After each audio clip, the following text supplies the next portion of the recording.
Good. Hi, everybody. My name is Deborah Sweeney, and I'm the District Administrator for the Department of Rehabilitation for the San Jose District.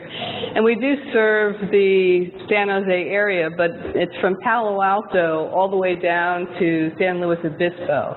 So we have offices in Capitola, Salinas, San Jose. We have 2 offices in Gilroy.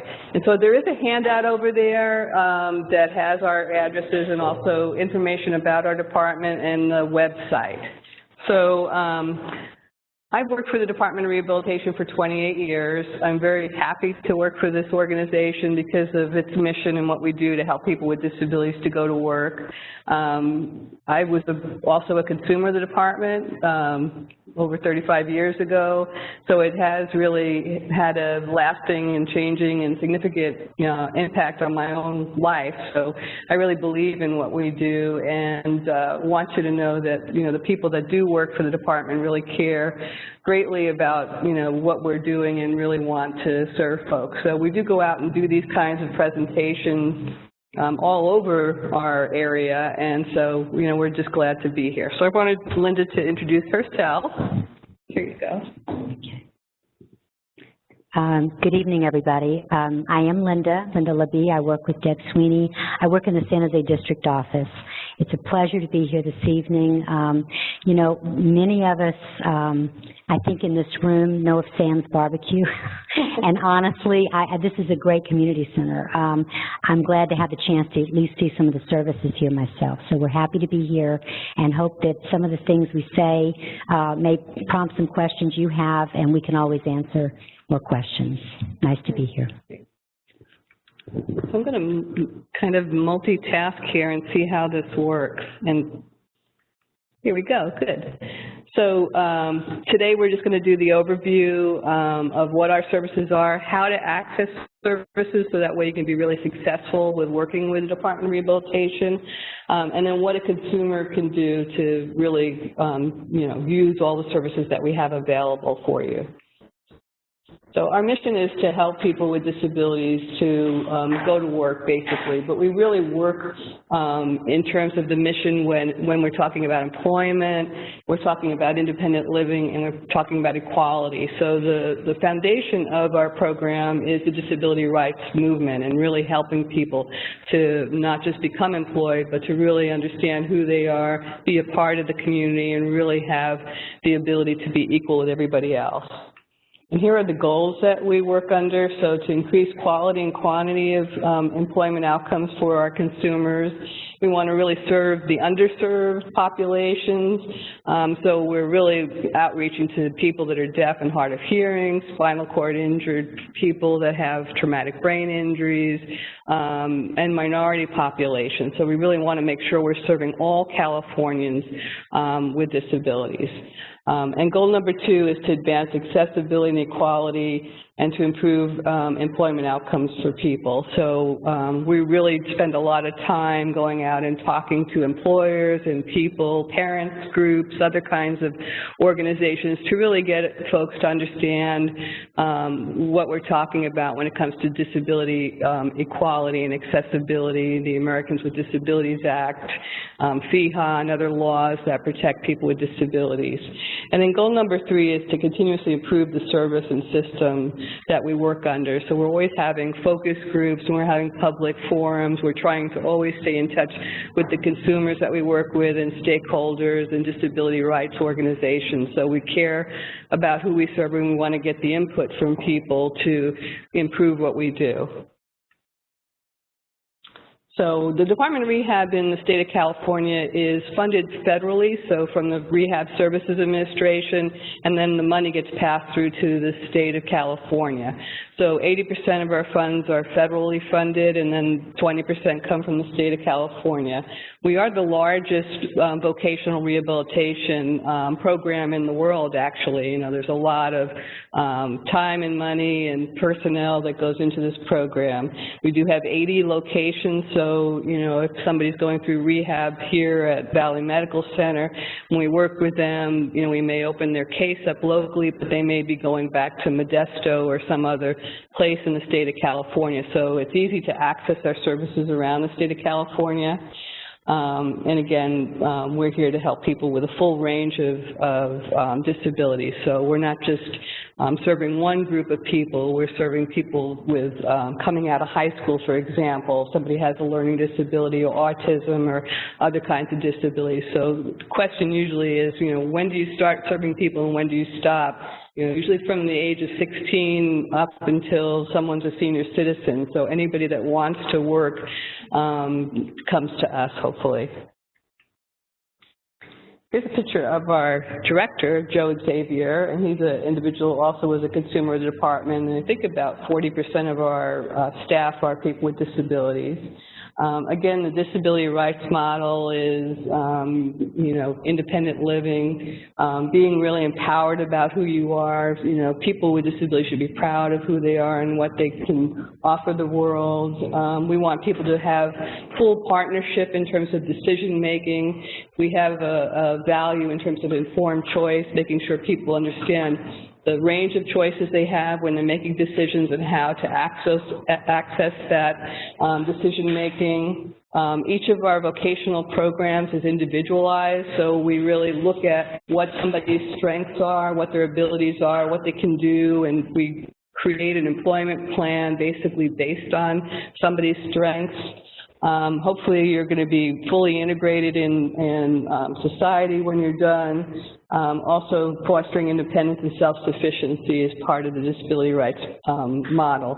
When I first came to work for the Department of Rehabilitation, we were closer to a medical model.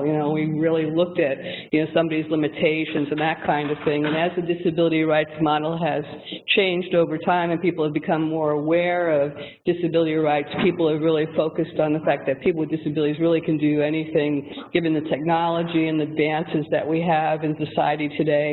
The only thing that usually stops people from succeeding is their own mindset or the people around them that are holding them back. And our service delivery, we usually, when we hire everybody and everybody's working, 1,300 people statewide are working for the department. We serve over 100,000 people annually with our services. And again, we have, offices statewide. And each of our offices were based in terms of districts, so we are regionally centered. And I think you're taking over this one. Sure. Okay. Take care of it. Okay. Voc Rehab team and partners. Department of Rehab services are provided through teams that include team managers, qualified rehabilitation professionals, the counselors, Voc Rehab counselors, service coordinators who work directly with the counselors in providing services to consumers, employment coordinators who, again, do direct assistance with applications, job placement, job clubs, and office technicians who do a lot of different things. So it is a team effort. In the San Jose District Office, there are 2 teams there, and as Deb mentioned, there are other offices where each office is its own team, and she mentioned those earlier to everybody.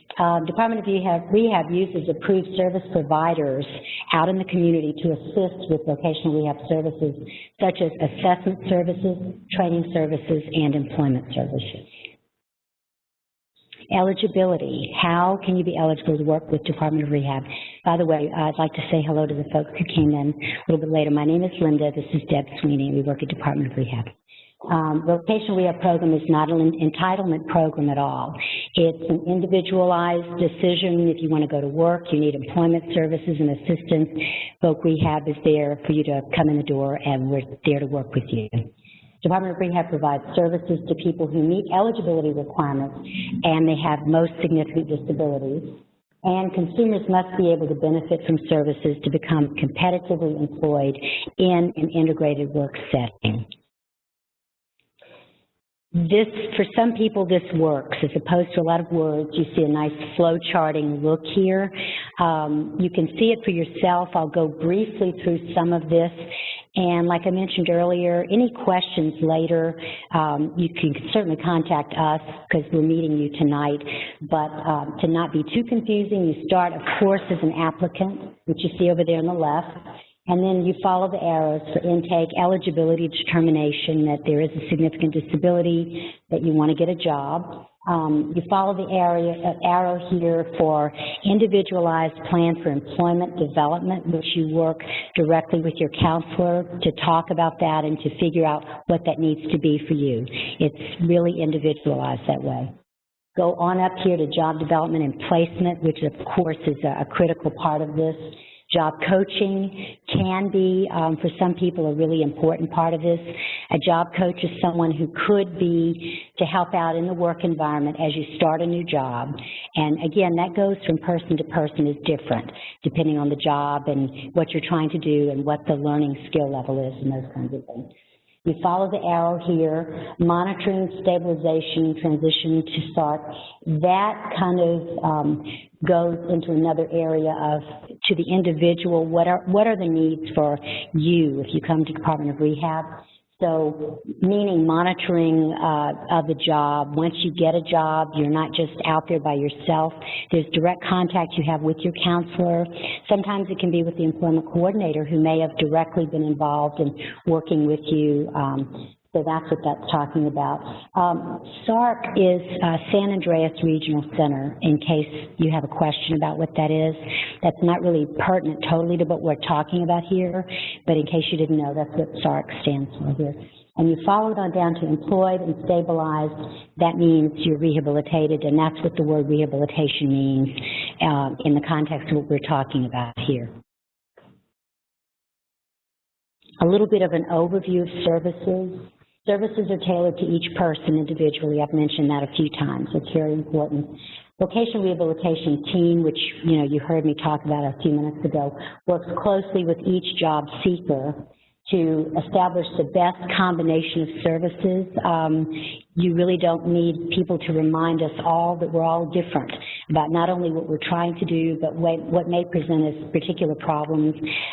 Everybody is different with that, but we work closely with you regarding what your combination of services needs to be, resources necessary for you to get a good job, and not only get a job, but keep the job. And then annually, the Department of Rehab serves approximately 115,000 people with significant disabilities. Services can include vocational guidance and counseling, career assessment, job search and interview skills, job development and placement, job coaching, career education and training, and assistive technology. And I think this would be your expertise.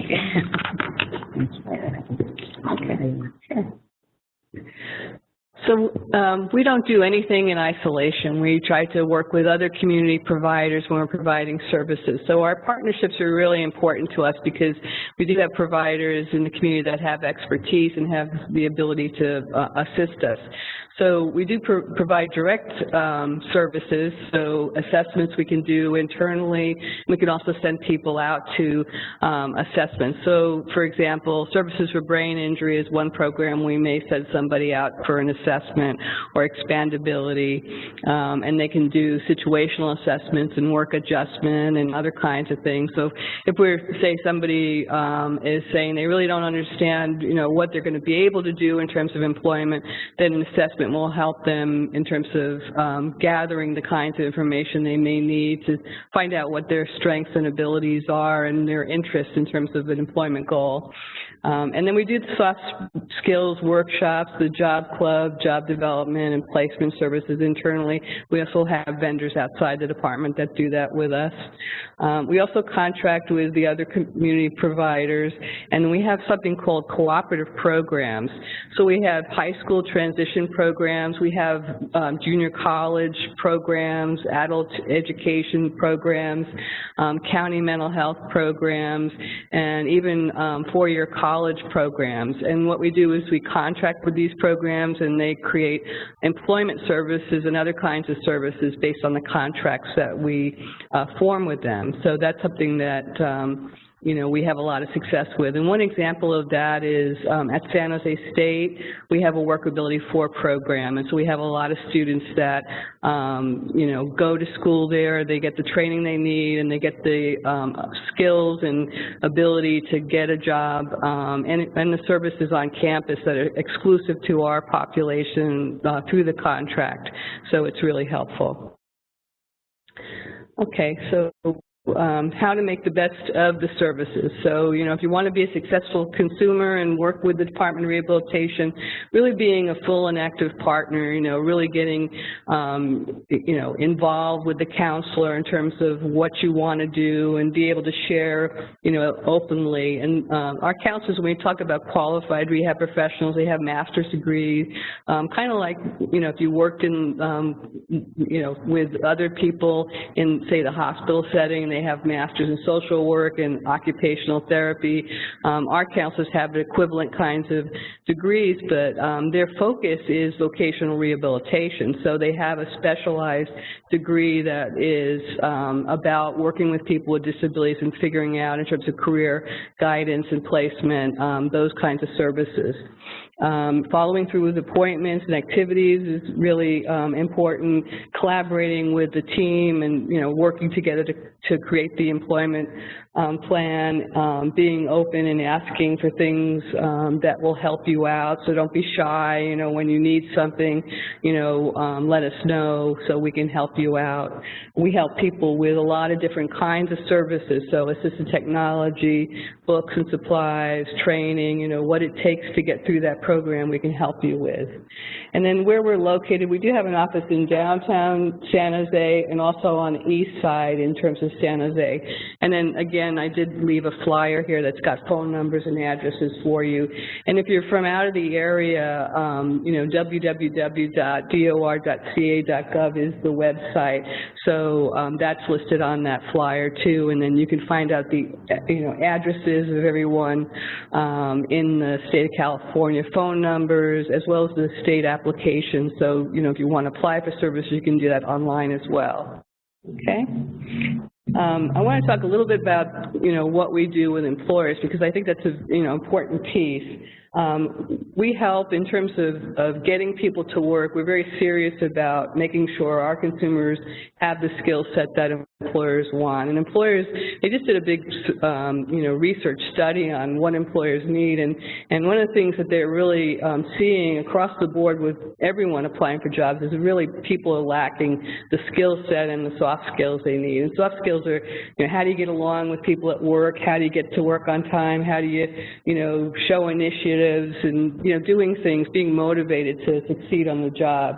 And that's something we really do well with our consumers. And when we do place people in jobs, employers always come back to us and say, if you got 10 more of these kinds of folks, send them our way, because these people that we're working, we're assisting are really doing a great job. So we have a lot of success with consumers getting really good jobs.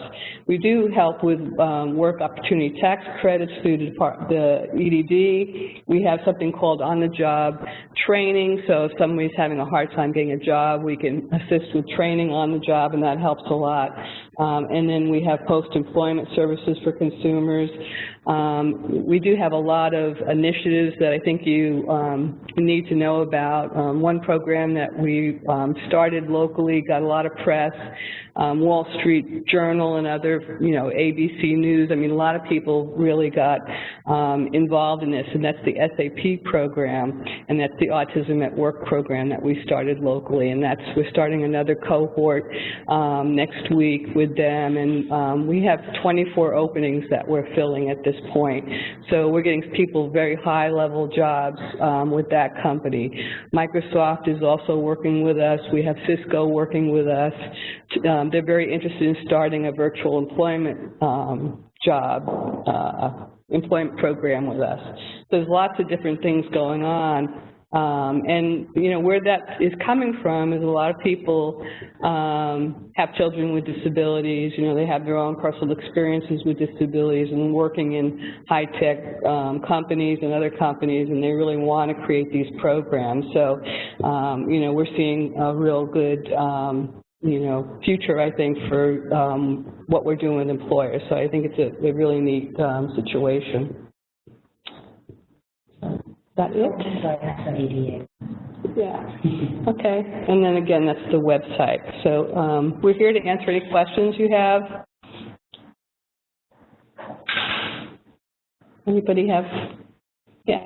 There's going to be a lot more questions once everyone sort of gets the full okay. presentation. I already thinking of some questions, but I'm not going to get This is the end. So, and we do have our phone numbers. So if you don't want to ask a question or think of something tomorrow, then, you know, we can talk to you on the phone and answer a question. Yes? Mention a little bit, if you do return to school, you return to school for a program like high school or college, it's just for jobs. It's whatever we do in terms of training. If somebody's going to college or whatever they're doing, it's because they're going to become employed. So the employment goal actually says, you know, these are the things we're going to help you with, and what the conditions are in terms of going through, whether it's a college program, what that goal is. So we spell that out when we sit down and write the plan with you. Oh, sorry about that. Well, the question had to do with, you know, training, I guess, and what we do in terms of helping people write an employment goal. So any of the services that we assist somebody with, the outcome is to become employed. Okay. Yes. I have a question about, you know, how essentially work can impact disability benefits. Right. And ideally, yes, we would like people to work again. Right. But at the same time, you know that things happen. Mm-hmm. Not because of disability income, and you know when you find a job and everything's fine, you know, works fine, and then the company has layoff, and now he's without a job and without disability. Right. So that is, like, you know, the catch-22, I guess, right. from our end, because for many, you know, not for Social Security, but for private disability, you know, they will not consider even talking. Right. To feel they end up just working. Mm-hmm. So that's kind of, you know, I don't know what your point is. Sure. Okay. So the question had to do with, you know, when people are going back to work and the disincentives. If somebody's on benefits, how does that impact their ability to keep those work or Social Security benefits or whatever? Right.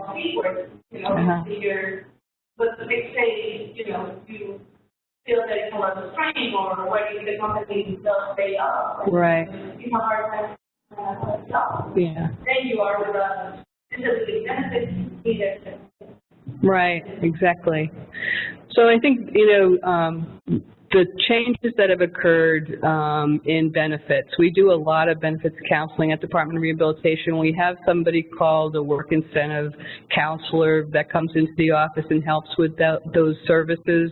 So a lot of what we do is to look at what are the benefits somebody has. Somebody may have Section 8 housing, Social Security benefits, you know, in-home support, other kinds of benefits. And so a lot of people, especially with severe disabilities, they're afraid that they may lose those benefits and how that may impact them.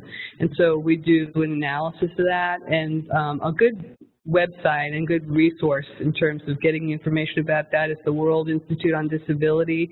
They have work incentive information. So Disability 101 is what they call that. So we have people internally that do that, and then we refer people out to get that information. So we can do a breakdown basically in their website. You just feed in the information that you have in terms of what your benefits are, and it calculates for you, this disability calculator basically, and it tells you these are the things that you're going to be able to benefit from. If you go to work, you still keep some of these benefits. And so there is a breakdown giving you that information. And anytime you do that, because the laws have changed and there are so many work incentives, people have been kind of shocked about that because there's so many things out there in terms of what's available, and that's something that a lot of people don't know about. So we're, you know, very strong advocates in helping people get off benefits. Because basically you're going to be at poverty level. You're not going to be ever making enough money to make ends meet on those benefits. And if you do go to work, you will have more income. And so there's, you know, that information is out there for people. World Institute on Disability has a website that has the disability calculator on it. Is that the stable work program? Is that through that? Yes, it's okay, so you can work, make a certain amount of shifts with your benefits, right? Right. And then there is something called Easy Back On, so if you say you lost a job, you can get on benefits immediately. So there's a lot of information out there about that right now. I think you mentioned one thing, and correct me if I'm wrong. Did you also say private insurance? Okay. That's a tricky one. That is a tricky one.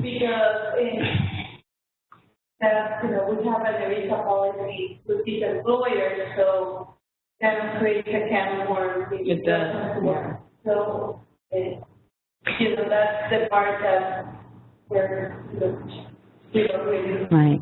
But like Deb said, all I'm going to do is reiterate exactly what you said, meaning information, because the key part of this is looking at what you know are the situations you're dealing with.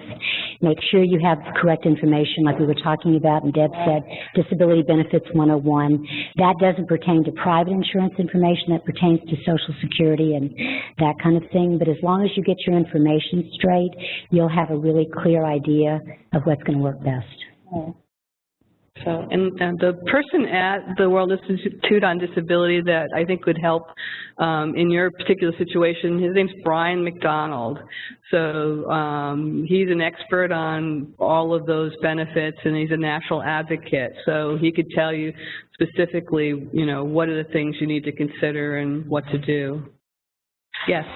All right, I want to have a bunch of questions, and here I am. Okay.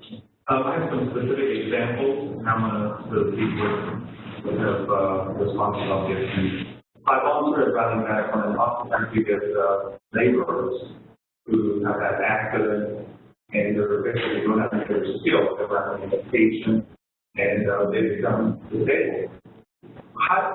What are the options for those types of individuals? Especially, oftentimes they tend to be immigrants and or not, don't have a whole lot of education.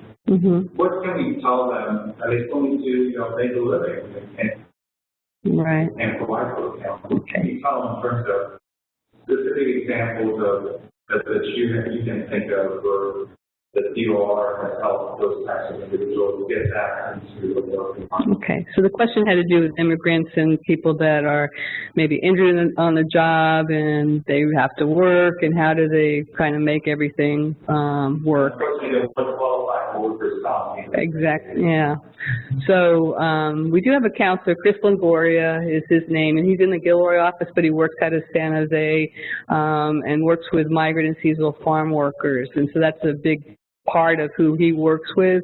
And so these are people that, are out in the field laboring. They may not get a lot of benefits. If they get injured, they're really in deep trouble, basically.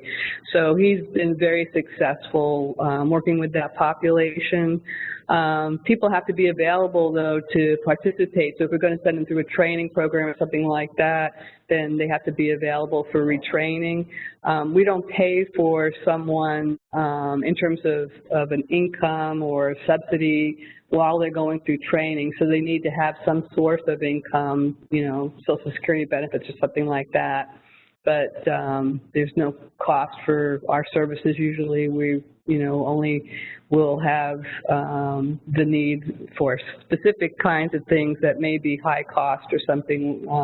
But in most cases, we pay for all services. You don't have to be a resident of the state of California to access our services. I have a question on that. So now, when you say they don't have to be a resident of California, does that mean a legal resident? Or they have to be a legal resident, right? No, they don't have to be a resident of the state of California. You could be in the United States and from another country and still access our services. Yeah. But even if they're undocumented immigrants, they can still qualify for services? Yeah, it's not legal for us not to serve people, so we would have to serve them. Right. Yeah. Second question, if you have a younger person who has not high school, because they're pretty disabled, and they want to go back to school, give me an example of what we've done with someone, what the services DOR offers in terms of tuition reimbursement, textbooks, internet, things like that too. What are some of the specific types of services that the DOR offers to the Right. Okay, so the question had to do with, somebody getting disabled in high school and then the kind of services that they could possibly access. So usually we're working with people as they're graduating from high school, so people have to be available to receive services from us, and it is individualized. So it really has to do with what is that person's strengths and aptitudes and abilities, and that vocational program is based on that individual and what they are, interested in doing and can do. So, if they say they have the aptitude to go to college and be successful, then that's something we can do. So we send people to, usually the first 2 years through a junior college program. If they're capable of going through a 4-year college program, we can do that. And we choose the public school programs to send people to school. In terms of the financial expenses, what is DOR right. paid for? So we require all of our consumers to apply for financial aid. So if there's financial aid that's available, then they need to use that. This is called a similar benefit, so it's something that is already available to them. But we do pay for, tuition, books, supplies, transportation to get to and from school is usually a common service. And then computers and internet access. It could include a laptop or a computer, so it depends on what the individual needs for school. So usually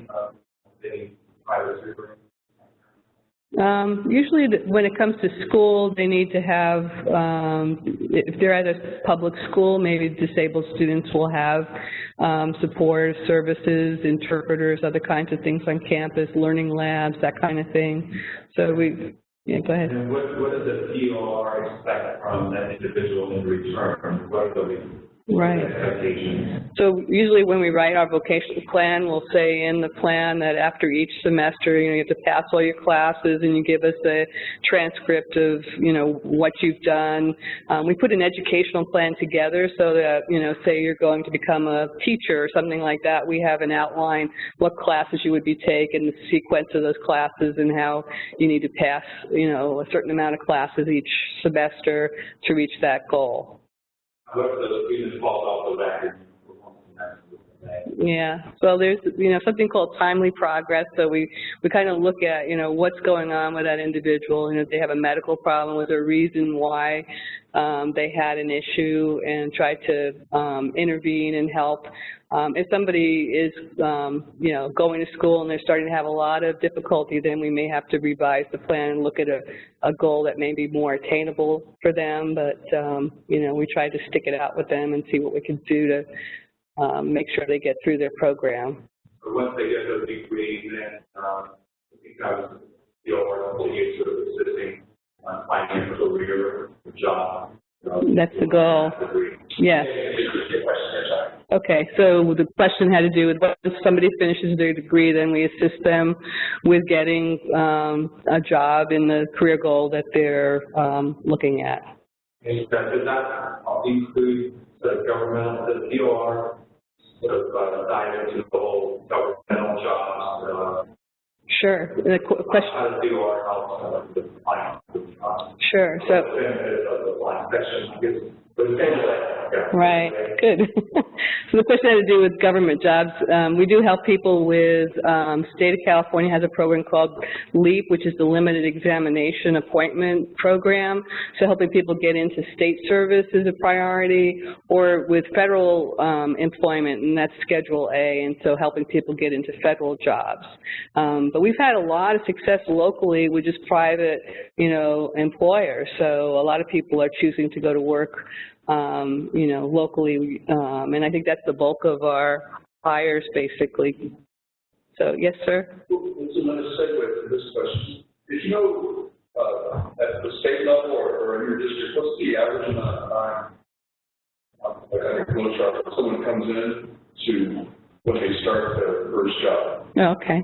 So the question was the time zone in terms of somebody coming into the department and then getting a job. So it really is on a case-by-case basis. We have a lot of transition-age youth, so people leaving high school in their senior year, and it may be a year or two, depending upon the training program they go into, before they get a job. So the shortest amount of time, I would say, is a year. You know, if somebody's coming in and they have a little bit of work skills, they just need to polish things up, and then we help them with that to go to work. I would say the average time is between 2 and 3 years before somebody goes to work, because, you know, in terms of the skill set, you know, really helping people getting some skills to go to work, it may take a little bit of time to do that. You know, the longest is usually, you know, 6 years, I would say, because you're going through a bachelor's degree program. It takes time to get through that program and to get a job after that. But people say leaving from San Jose State and our Workability 4 program, I mean, it's like 99% of the people graduating are getting really excellent jobs and doing really well. Yes, sir. One of the topics that often gets confused involves transportation, providing transportation, the vehicle. Does DOR, at what point does DOR provide for those types of expenses, providing for car modification, maybe to the car, so that it will be useful for the disabled person? And what are the criteria used to provide for such? Right. So the question had to do with transportation. We're mandated to use public transportation, so if somebody is able to use the public transportation in this town, you know, we have light rail and bus systems, so we provide the disabled bus pass, and we'll sign off on that with somebody that needs that, or we could assist with outreach if that's necessary. It's very rare to do anything more than that. We have had individuals coming in that are employed, and their job may require a modified vehicle, and so we'll help modify a vehicle, but we're not purchasing vehicles very much anymore. I think it's very rare that even occurs. When you say their job requires a vehicle, frame that a little bit. The question had to do with, you know, the job requiring a vehicle. If somebody comes in and say they are having multiple locations to do a job, they may need to have a vehicle to do that. So somebody will purchase a vehicle and will help with the modification of that vehicle. So one of my colleagues who happens to be here was able to secure a vehicle because actually one line that we think about that, because her access to public transportation was not easy for her. So the DOR worked with her and she purchased a vehicle, and DOR paid for the modifications made to the vehicle so that she could get to her job and other places. So has that changed, or is that still part of the DOR was offering? It's nice to get some more clarity on the criteria of the right. It is. I can send you the regulations about how we do that. It's on a case-by-case basis, and it really is up to that individual circumstance in terms of what is required. Can you, because this meeting is being recorded and will be available to future individuals, can you mention where the criteria is available so that people can go to it? Sure. Yeah. Well, yeah. So what we have, it's called the question was about the regulations and how we get information. So if you ever have questions, you know, you can email us and we can give you the criteria for a specific question that you may have. But there is something called the California Code of Regulations that has all the state regulations in them, and it specifically says, you know, under what conditions we provide services, and it talks about our eligibility criteria and the whole program. Basically, it's outlined there. Yeah. No, I'm employed today in DOR. Good. So, yeah. in one of the jobs. But so a couple of things I can speak to that have been, so I did purchase a vehicle and I was modified by the ER. So my circumstances were that my job starts earlier than public transportation. I would not be able to access it, not be able to access outreach. And also my job requires me to be at multiple locations in one day and take public transportation. So that's the reason why I vehicle was modified. The second thing was, in terms of employment services, especially to a wonderful employment agency, employment agency options. Good. And what was wonderful about that experience was, so I'm a repair teacher for 5 years. I'm 58 years old, so still get a job. But so the services that I really needed were a couple. One was to help me not only look for a position, but to also let my emotions catch up with my disability. So the person that I went to talk about issues working with, how do you talk about that in an interview? How do you talk about your disability? What is that you say? And my favorite piece of advice from her was, just remember you're not broken, you're challenging. Nice. So that was the second thing. And then the third thing was, again, I had the same issue that rather serious business benefits. Put me in contact with a wonderful benefits counselor in San Diego. So what ended up happening is I have SCI. So I'm in a 9-month trial period right now for this, so that if I lose my job, I automatically get SCI back. After that, I signed up for, there's a clause where I would do it immediately if at any point I lost my job or lost my job. So, and in the long-term, the private part of that, we have some private disability as an employee to make sure that once I was employed again, that long-term disability was part of the benefit package that I offer. So it's the job that I have now, if I lose it, that I still have a long-term disability, but I can also get back my SCI. Great. So yeah, so it's very intriguing. Good. We're always glad to hear that and glad we could help people out too. So I'm 58 years old too, and I'm a former consumer, so it's made a difference in my life. Can I help you?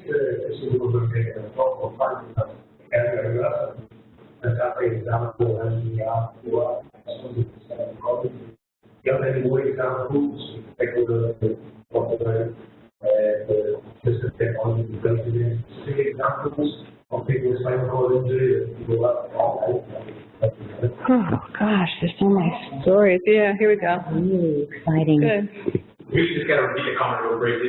The question asked had to do we have any other specific examples of individuals, as this nice lady was expressing, who've gone through certain things, learned about their disability, and gotten jobs, basically.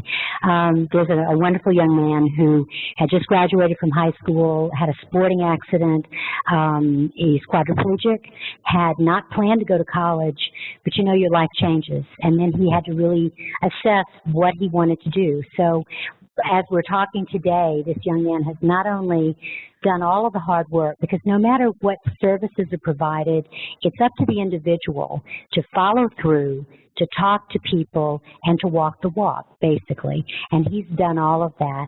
He's in his second year in college. He's doing wonderfully. He will, when he graduates, and he will graduate, he'll be the first in his family to have gone to college.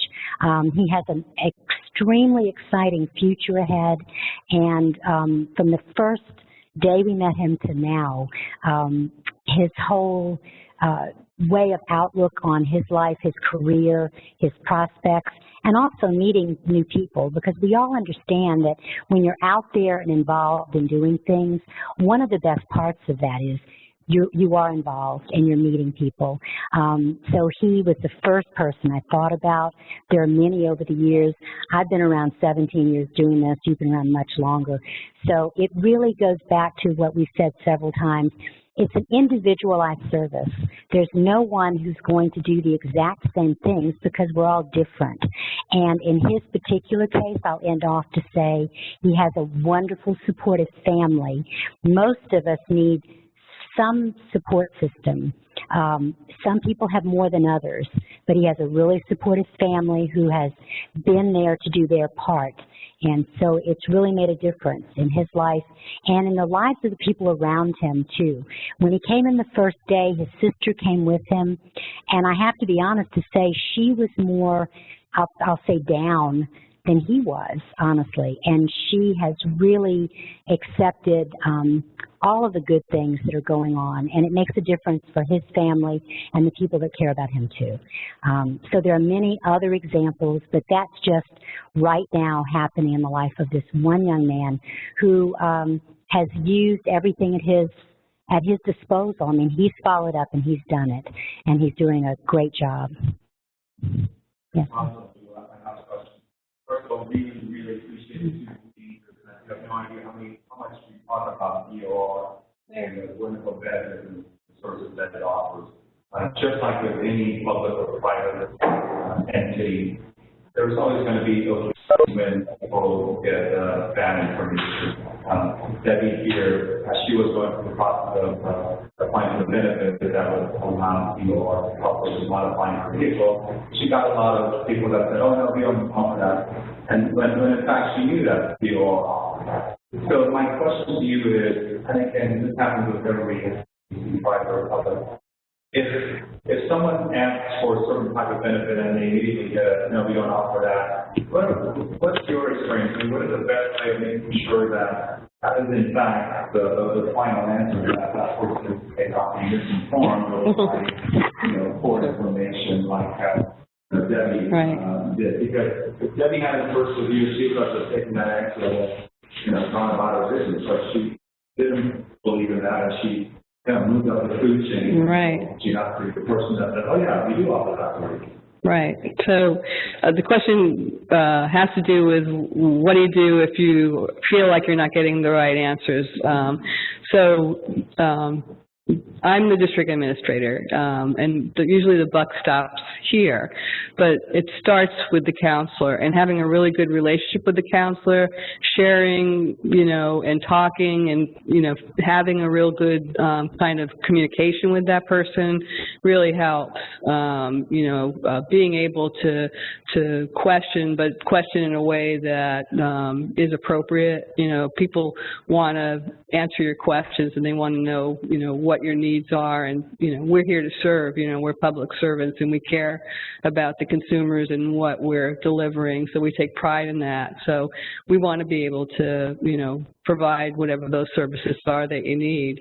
So if you believe the counselor isn't giving you the correct information, then there's always a supervisor. So Linda's the next person, or the other supervisors in the department can help. So no matter where somebody's at in the state of California, we always have the team members that are helping out and also the managers that help out.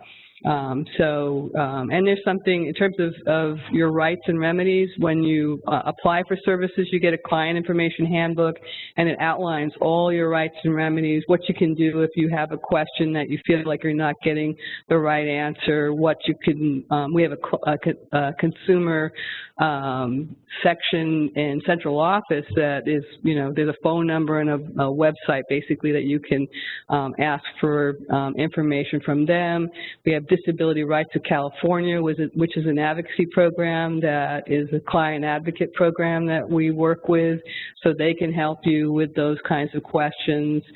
Again, the California Code of Regulations, if you have a specific question about why I'm not able to get a certain service, where in the regulations does it say that I can't get that? And that's what we do. We provide people written information if they need that. And then there's something called a mediation or an appeal. So you can mediate a concern that you have. If you can't come to an agreement on something, if we're saying no, we're not going to send you to college or whatever that decision is, you have to, have reasons for that. And that's what's called informed choice. So being able to really be a full partner with the counselor and getting that information is really going to be what we call empowerment, and give you the information that you need to make those decisions. So we don't say no unless there's a real good reason for saying no to somebody. One last question I like. The department budget, how is that impacted? We keep hearing that there's more cuts and benefits. Right. What is going on lately? Right. So the question had to do with this, the budget of the Department of Rehabilitation. So we haven't gotten cutbacks. You know, we are one of those organizations that have been really lucky, and part of that has to do with the great leadership that we have in the Department of Rehabilitation. We have people that when we go in front of budget hearings, we're able to talk to the, you know, state legislature and the governor and tell them what it is we do, and it's really a return on investment. You know, if you get people off of benefits and you get people back to work, you know, for every dollar you spend, you get $4 back, you know, and so, you know, that's kind of a no-brainer. You get somebody off of benefits and they start paying taxes, you know, so this is a pretty good deal for everyone all the way around. So we do have a new law that we're under, WIOA, and so that law is prioritizing how we provide services to transition-age youth, and it's you know, mandating that we spend money a certain way.